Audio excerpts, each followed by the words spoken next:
All right, welcome to lecture 7.4 on area and arc length with functions that are expressed in polar coordinates. So again, this is nothing truly new. We've seen arc length and we've seen area, but now we're just going to shift it into the lens of curves defined by polar coordinates. So it's still the same thing, right? Like for area under a curve, we just added up small areas, and we're going to do the same thing here as well. So when you have kind of like a little slice, like, so let's say you just kind of want to take this wedge here. I suppose it would be here. The area of this triangular wedge is just 1/2 times the angle, like the length of the angle. And so the length of the angle here is theta I minus theta I minus 1 times the radius squared. And so we're going to let the radius squared at this point just be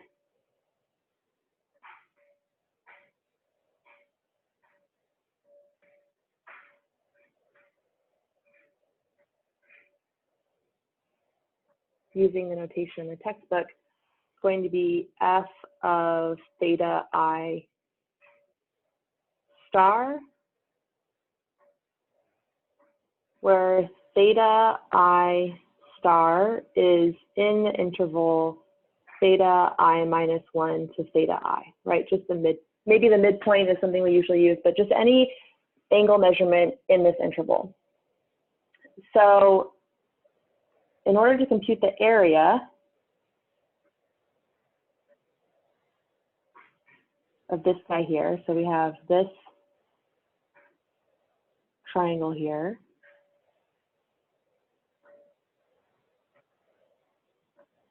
It's just going to be 1/2 times the measure of the angle times the radius squared. So you can think of this as area being pi r squared or whatever, and then just converting it with the smaller angle. So we're going to use f of theta I star squared. So now what we want to do to compute the overall area is we just want to add up all these little individual pieces. So when you do that, what happens is, I'm just going to call this theta naught for our starting angle, and then theta f, which is going to be our final or end point of our angle. And so what we get is 1/2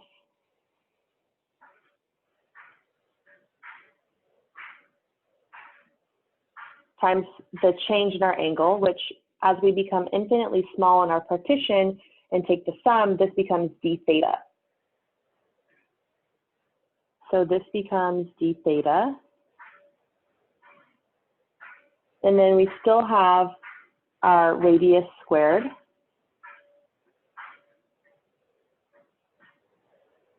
And then the 1/2 is just 1/2.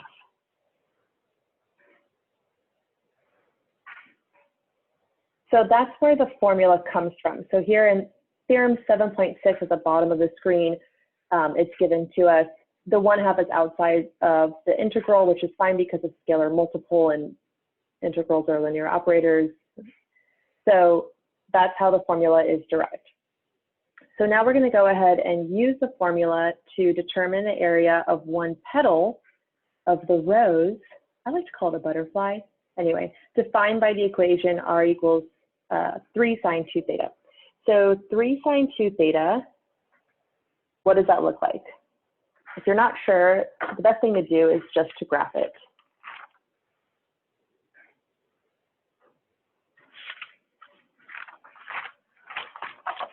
And the easiest way to graph a polar curve is to just set up a table and evaluate. So we'll do theta, and then we have r of theta, right? Because the radius is determined by the angle theta.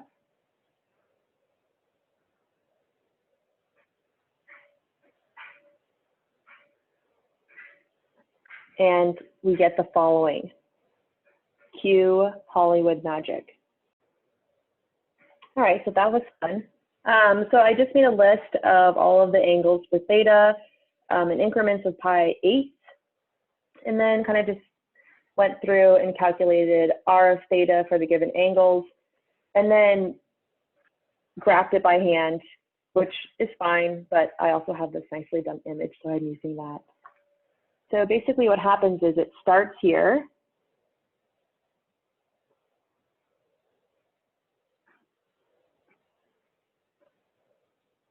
And then it's going to traverse this first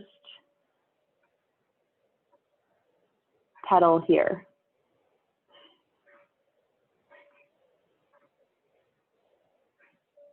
And so it also ends here at the origin or pole. So notice that from here to here, this is one petal, right? So it goes from 0 to 3 root 2 over 2 to 3, back down, and then to 0. So we're computing this area here. All of the petals have the same area, so you could use whatever interval of theta that you want, but why not start at 0? So to set this up, you want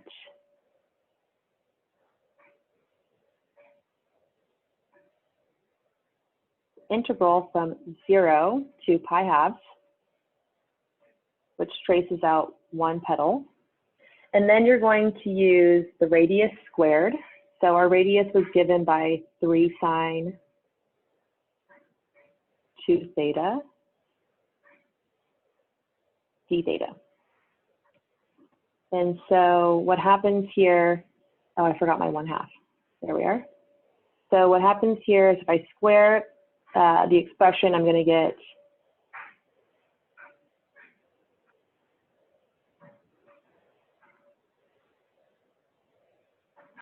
(9/2) sine squared 2 theta d theta, and we can use the double angle formula here to integrate. So just making one little change. So 9/2, nothing has changed, but sine squared of an angle is just 1/2 times 1 plus cosine of twice that angle. So, sorry, minus. Twice the angle would just be 4 theta.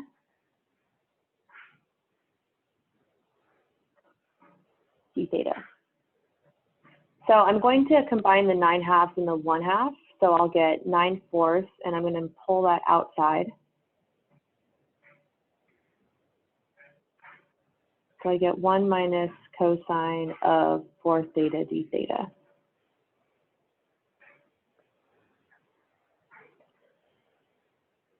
This is a very straightforward integration where we would get 9/4 times theta minus 1/4 sine of 4 theta, and we're evaluating from 0 to pi halves.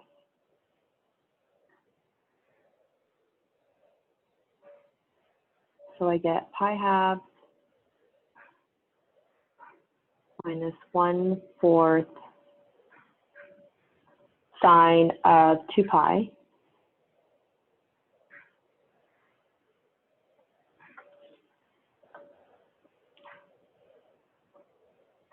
minus 0 minus 1/4 sine of 0. And so now all we need to do is simplify.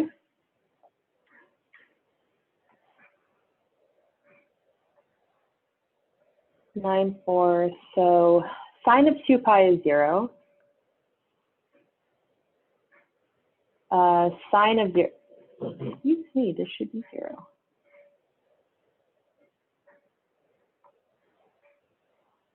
sine of 0, 0. So this whole thing goes to 0.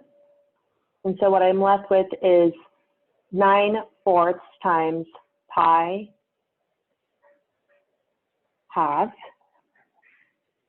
And so I get 9 pi over 8 is my answer for the area of one petal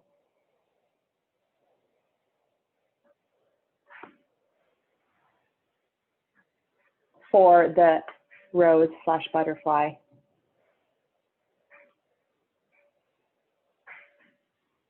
Defined by r equals 3 sine 2 theta. So much like we did in the beginning of the semester, we started with just the area under one curve, and then we kind of transitioned into the area between two curves. We'll do the same thing here. So now we're given a cardioid and a circle, defined by 2 plus 2 sine theta. That's our cardioid in blue, and then we have the circle in orange, which is 6 sine theta. And we're interested in the area outside the cardioid, but inside the circle. So that's that shaded orange region. So to do this, you need to determine what is the point of intersection. Like, what does theta equal, right? Because the way I'm going to do this is I'm going to start my theta, my limit of integration here, and then I'm just going to make my little triangles here. So I need to know these angles in order to compute that. So the way that we can find points of intersection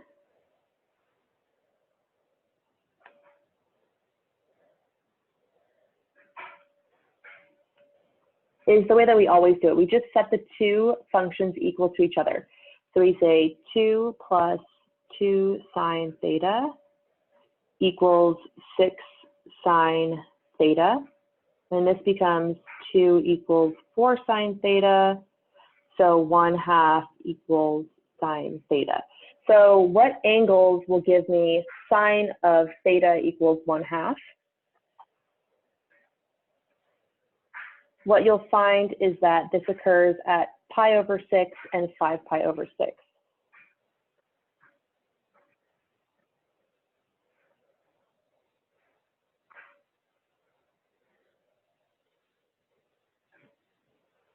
So that gives me my limits of integration. And then I can just proceed with the formula. So my limits of integration are pi 6 over 5 pi over 6. So that's where those come into play. I still have my 1/2. And then I'm going to do, just like we had the higher function squared minus the, or sorry, the bigger radius squared minus the inner radius squared, we're going to do the same thing here. So our bigger radius is 6 sine theta.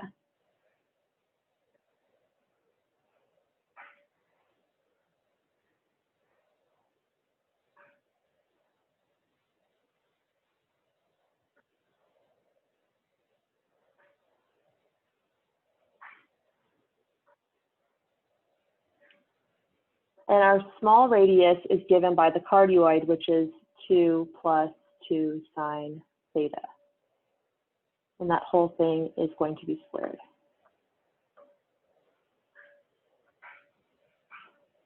And we're integrating with respect to d theta. So we just need to simplify. And this simplification is a little bit long, but that's okay.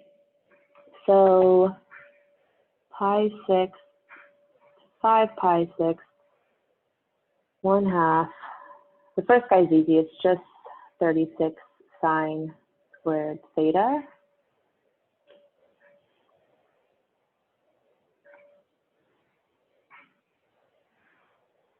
Minus the quantity 4 plus 8 sine theta plus 4 sine squared theta, d theta, and then we can combine similar terms.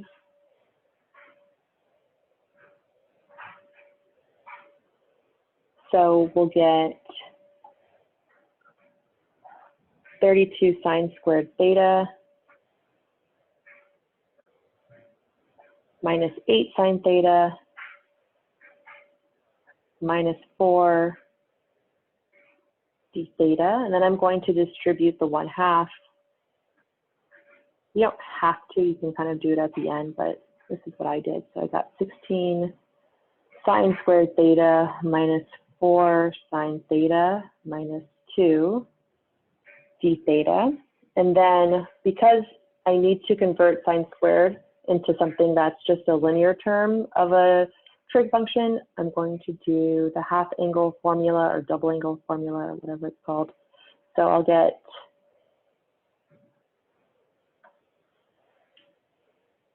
(16 times 1/2 of 1 minus cosine 2 theta, and then everything else remains the same. Going to simplify again. When did my 5 become a 2?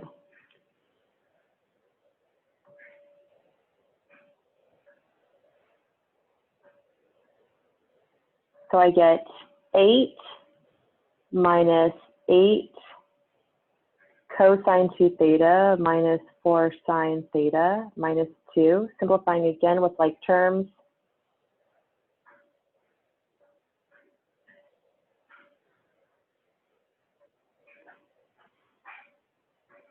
Six minus 8 cosine 2 theta minus 4 sine theta. And now I'm finally ready to integrate the relief.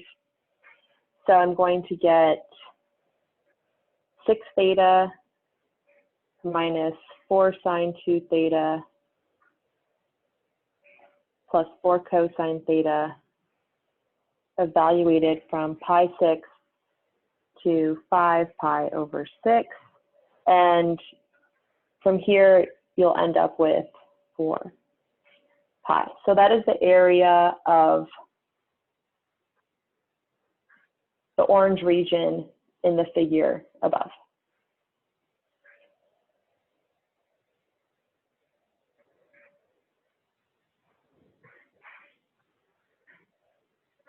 All right, so now we can move into arc length. And it's, again, still the same idea. It actually kind of flows nicely from the parametric form that we had earlier, which is listed here. And so you can do a bunch of substitutions, et cetera, and so on. And what shakes out is theorem 7.7, where we get this really nice form for arc length with polar curves. So let's use that to find the arc length of the cardioid 2 plus 2 cosine theta. So again, if you're not sure how it looks, and this is actually a little bit important, it's good to graph it. So I will again fall back on the Hollywood magic that is recording. Stay tuned, I'll be back in 1 second. All right, magic concluded. So to find the arc length of this, I plotted it out, and then of course you can draw it by hand, which I did, but this just looks a lot better when I have a computer do it. So this is a cardioid given by the curve r equals 2 plus 2 cosine theta, and it takes all of 0 to 2 pi to go around. So we want to use the limits of integration as 0 and 2 pi. And then we just need to take the square root of r squared plus dr d theta, blah, blah, blah, integrate. So briefly, if r is 2 plus 2 cosine theta, then r prime of theta, which is dr d theta, that is just going to be -2 sine theta. So if we take the form for arc length, then here's what we get.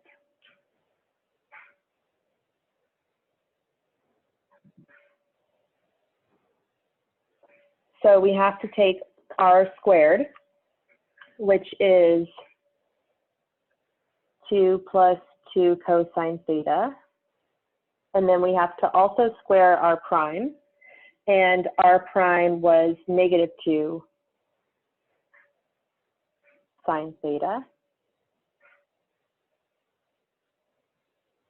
And we're going to integrate that with respect to theta. So just really quickly, this was r of theta.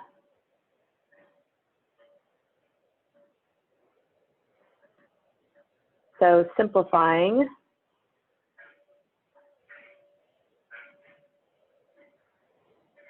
I get 4 plus 8 cosine theta plus 4 cosine theta squared plus 4 sine squared of theta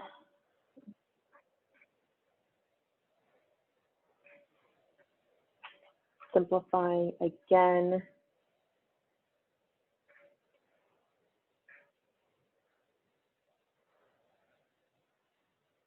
Because 4 cosine squared plus sine squared, that equals 4. So what I end up with is 8 plus 8 cosine theta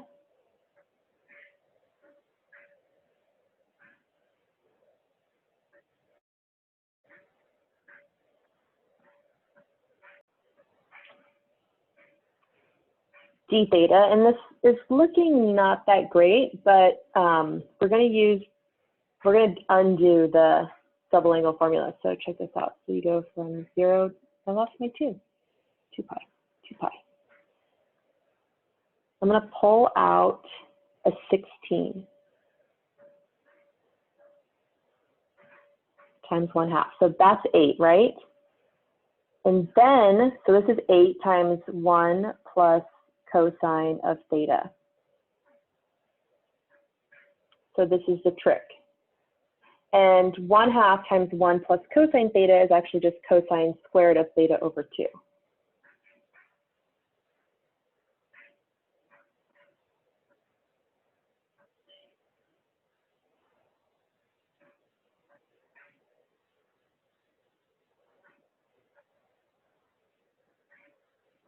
So now I can take the square root of everything since they're all perfect squares inside the radicand. And I get 4 cosine theta over 2 d theta. And so this integral is very straightforward as well. I'm going to get 8 sine theta over 2 evaluated from 0 to 2 pi.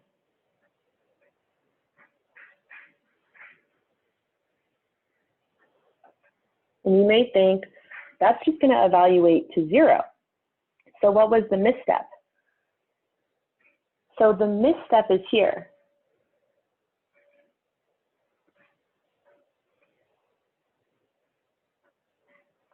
Think about this really quickly. If I took -3 and I squared it and then I square rooted it, I would get 3, right? So it's not true that the original guy came out. It's really true that the absolute value came out.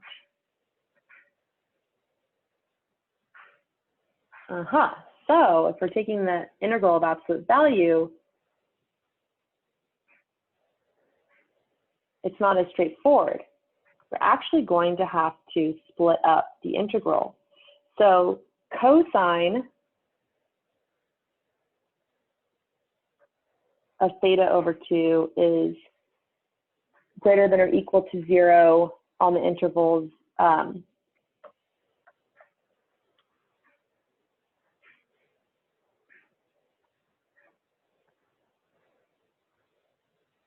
0 to pi.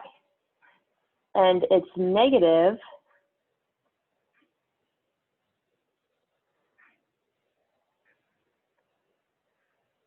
on the interval pi to 2 pi.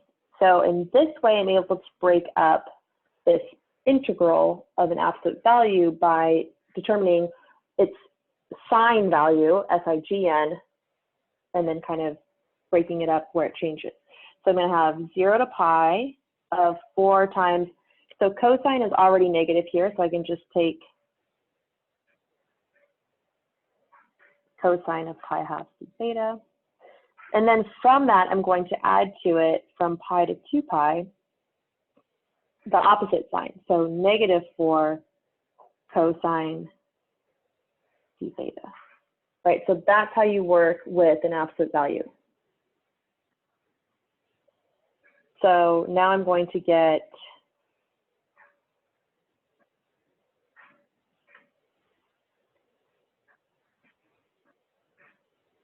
eight sine theta over 2 from 0 to pi plus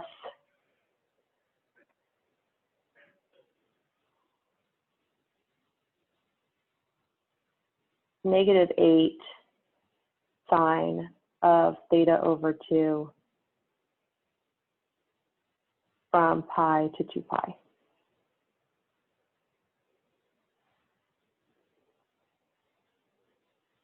And so just by evaluating this, you will end up with